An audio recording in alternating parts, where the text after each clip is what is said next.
बिस्मिल्लाहिर्रहमानिर्रहीम। अस्सलामुअलैकुम friends, welcome to my channel. Friends, आज मैं आपके साथ बहुत ही मज़ेदार चिकन कचौरी की रेसिपी शेयर करने वाली हूँ। ये मैं आपको बहुत ही सादा और आसान तरीके के साथ बनाना सिखाऊंगी और बहुत झटपट से ये बनकर तैयार हो जाएंगी। तो चलिए शुरू कर लेते हैं। अगर आपको मेरी ये रेसिपी पसंद आए तो इसे अपनी फैमिली और फ्रेंड्स के साथ लाजमन शेयर कीजिएगा। तो सबसे पहले बाउल में डाल देने हैं 3 कटोरी मैदा। तो ये देखिए, ये 3 कटोरी मैदा डाल दिया इसमें। अब इसमें शामिल कर देना है आधा चम्मच नमक और 3 चम्मच यहाँ पर कुकिंग ऑयल के शामिल करने हैं। इसमें 3 कटोरी मैदा लिया है तो 3 चम्मच इसमें कुकिंग ऑयल के अच्छे से मिक्स कर लेना है इसको। और अब इसमें थोड़ा थोड़ा पानी करके इसमें शामिल करते जाना है और आटे की तरह इसको अच्छा सा गूंद लेना है। सॉफ्ट सा डो इसका तैयार करना है।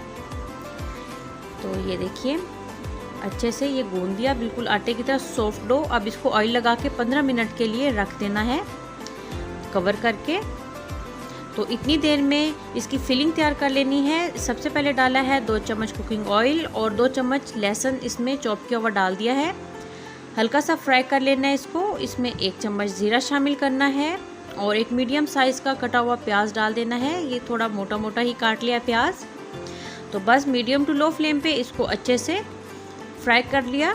ये देखिए, प्याज नरम हो गए। अब इसमें उबला हुआ चिकन डाल देना है। इसको नमक और काली मिर्च डाल के उबाल लिया था और ये देखिए छोटे छोटे पीसीज में करके इसमें शामिल किया। अब 1 चम्मच नमक, आधा चम्मच सुरख मिर्च पाउडर, आधा चम्मच काली मिर्च पाउडर डालना है इसमें और 1/4 चम्मच कुटी लाल मिर्च, 1/4 चम्मच हल्दी और आधा चम्मच इसमें धनिया पाउडर शामिल किया।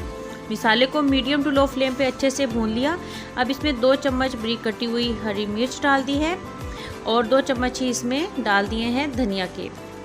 धनिया को भी बारीक बारीक काट लिया था। तो मसाला भून लिया अच्छे से। अब इसके बाद ये देखिए, आटे को भी रेस्ट दिया था 15 मिनट का। तो अब इसके डो तैयार कर लेना है। तो ये देखिए, इस साइज़ में ये डो तैयार कर लिया। अब इसको बेलना है। तो सबसे पहले थोड़ा सा मैदा डस्ट किया, उसके बाद इसको रोटी की तरह ही बेल लेना है। इसको पतला सा बेलना है, ये देखिए इस तरीके से। और अब इस पे डाल देना है 1 चम्मच कुकिंग ऑयल और इसको सारी रोटी पे फैला देना है इस तरीके से। और इसके ऊपर हल्का सा मैदा डस्ट करना है और उसके बाद इस तरीके से इसको फोल्ड करते जाना है। ये देखिए, इस तरीके से बहुत आसानी से ये रोल हो जाएगा। अब छुरी की मदद से डो के लिए इसको काट लेना है, जिस साइज़ के डो तैयार करने हैं। ये देखिए, इस तरीके से बहुत आसानी से अब हाथ की मदद से इसको फैलाते जाना है। इस तरीके से करते जाना है और ये बहुत ज़बरदस्त सी लेयर्स बनेंगी। ये देखिए, डो तैयार हो गए। अब इस तरीके से इसको फिर से फैलाना है हथेली पे। इसको बेलना नहीं है, बस हाथ की मदद से ही फैलाना है। अब इसमें फिलिंग डाल देनी है जो तैयार करके रखी थी। तो यहाँ पर 2 चम्मच फिलिंग के डाले हैं इसमें। और ये देखें, इस तरीके से एक साइड से उठाकर और इसके ऊपर से दूसरी साइड रखनी है। इसी तरीके से ये करते जाना है।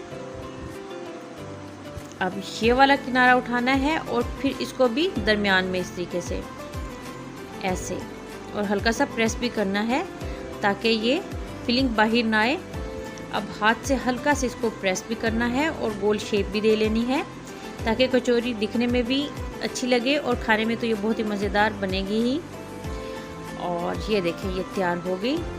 अब ऑयल को गरम कर लिया है। फ्लेम रखना है, कचौरी को फ्राई करने के लिए फ्लेम रखना चाहिए मीडियम टू लो, ताकि ये अंदर तक अच्छे से क्रिस्पी और मज़ेदार सी बन जाए।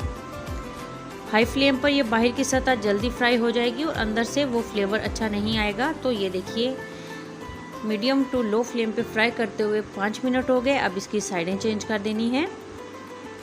तो ये देखें, तकरीबन 10 मिनट में बहुत ही मज़ेदार से दोनों साइडों से गोल्डन कलर हो गया। अब ऑयल से निकाल लेना है और ये देखें कितनी क्रिस्पी और मज़ेदार चिकन कचौरी बनकर तैयार हो गई। आप इस रेसिपी को लाजमन ट्राई करें, आपकी फैमिली को ये बहुत पसंद आने वाली है। मिलते हैं न्यू रेसिपी के साथ। अल्लाह हाफिज़।